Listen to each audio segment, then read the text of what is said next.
bersama dengan saya, Mr. Sorchan, di dalam channel pengembangan kepribadian atau mentoring self improvement. Saat ini kita masih mempelajari bagaimana kita menggali potensi diri kita dengan pertumbuhan kepribadian.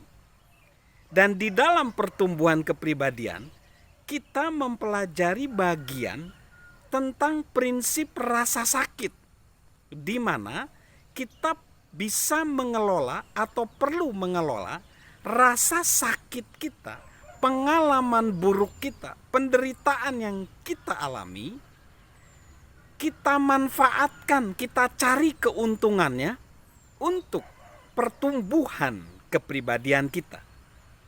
Dan kita tiba di bagian terakhir, bagian kelima daripada prinsip rasa sakit itu. Bagaimana kita bisa mengambil keuntungan dari rasa sakit kita? Yaitu kuncinya adalah kita memikul tanggung jawab atas hidup kita. Kita memikul tanggung jawab atas hidup kita sendiri.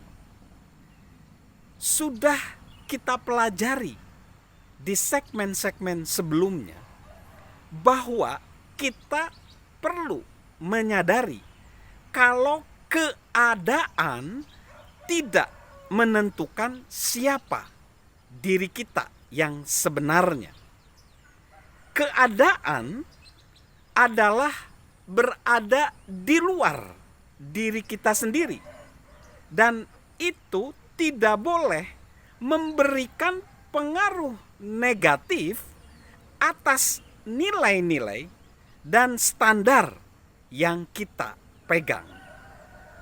Di saat yang sama, kita juga harus mengemban tanggung jawab atas kehidupan kita dan atas pilihan-pilihan yang kita ambil. Psikiater bernama Frederick Fleck dalam bukunya Resilience atau Daya Tahan, dan psikolog bernama Julius Segal dalam bukunya Winning Lives, Thousands Battles, memenangkan pertarungan hidup yang tersulit. Mereka menunjukkan bahwa orang-orang yang mampu mengatasi pengalaman buruk dan menghindari cap korban dan memikul tanggung jawab untuk melangkah maju, mereka tidak mengatakan apa yang terjadi atas diri saya adalah hal terburuk yang ada di dunia ini. Dan saya tidak pernah dapat membebaskan diri. Tidak. Mereka mengatakan apa yang terjadi atas diri saya memang cukup buruk. Tetapi orang lain malah mengalami yang lebih buruk lagi. Dan saya tidak akan menyerah. Jadi mereka adalah tipe orang yang tidak berkubang dalam perbuatan mengasihani diri sendiri atau bertanya, mengapa aku? Dan itu adalah hal yang baik, karena tidak jauh dari mengapa aku ada yang namanya celakalah aku. Jadi guys, sahabat Mr. Sorchan, nyaris tidak mungkin kita dapat bertumbuh dengan cara yang cukup berarti bila kita tidak bersedia memikul tanggung jawab atas diri kita dan kehidupan kita sendiri. Ada satu bait lagu yang lama yang ditulis oleh penyanyi jenaka bernama Anna Russell yang menggambarkan sikap banyak orang, yaitu sering menyalahkan orang lain. Syair lagunya seperti ini. Aku mendatangi psikiater untuk dianalisis, untuk mengetahui mengapa aku membunuh kucing itu dan menonjok mata istriku. Ia menyuruhku duduk di atas dipan yang lembut untuk melihat apa yang dapat ditemukannya. Dan inilah yang dapat dikeruknya dari alam bawah sadarku. Saat aku berumur 1 tahun, ibuku menyembunyikan bonekaku di dalam koper. Itulah sebabnya secara alami aku sering mabuk-mabukan. Saat aku berumur 2 tahun, suatu hari aku melihat ayahku mencium pembantu kami. Dan itulah sebabnya aku menderita kleptomania. Saat aku berumur 3 tahun, aku menderita ambivalensi terhadap saudara-saudaraku. Jadi secara alamiah itu membuatku meracuni semua kekasihku. Aku lega karena aku mengetahui semuanya, bahwa kekeliruan yang kulakukan adalah akibat kesalahan dari orang lain. Nah, itu adalah sindiran bahwa kita sering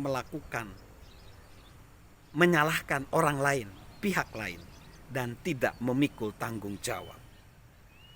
Ada sebuah penelitian yang dilakukan oleh tim dari John C. Maxwell, di mana ketika dia sedang mengadakan coaching, pelatihan di negeri Tiongkok, dia coba melakukan satu penilaian apakah nilai-nilai utama di negeri Tiongkok dengan menggunakan sekotak kartu yang mewakili berbagai macam nilai seperti integritas, kemandirian, kreativitas, keluarga, dan seterusnya.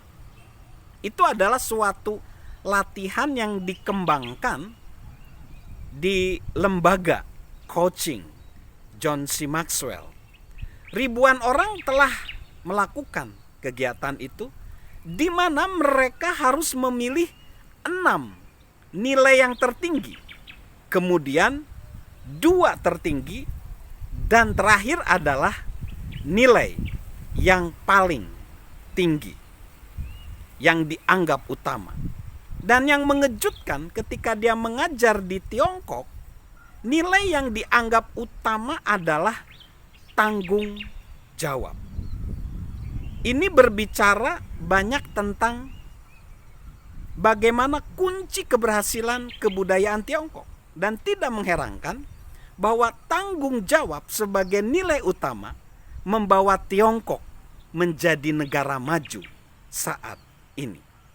Jadi guys, sahabat Mr. Sorchan, tidak peduli apapun yang telah kita alami, pengalaman-pengalaman buruk di masa lalu, ataupun saat ini kita sedang mengalami keterpurukan, kita memiliki kesempatan untuk bertumbuh karena pengalaman buruk tersebut. Terkadang memang sukar untuk melihat kesempatan di tengah-tengah penderitaan. Namun kesempatan itu ada di sana. Kita harus bersedia untuk tidak hanya mencarinya, namun mengejarnya. Saat kita melakukannya, mungkin kata-kata dari William Penn, seorang filsuf berkebangsaan Inggris dan pendiri negara bagian Pennsylvania, akan membangkitkan semangat kita. Kata-katanya seperti ini: tidak ada penderitaan, tidak ada kemenangan, tidak ada duri, tidak ada tahta, tidak ada kegetiran, tidak ada kemuliaan. Karena lewat penderitaan akan timbul kemenangan.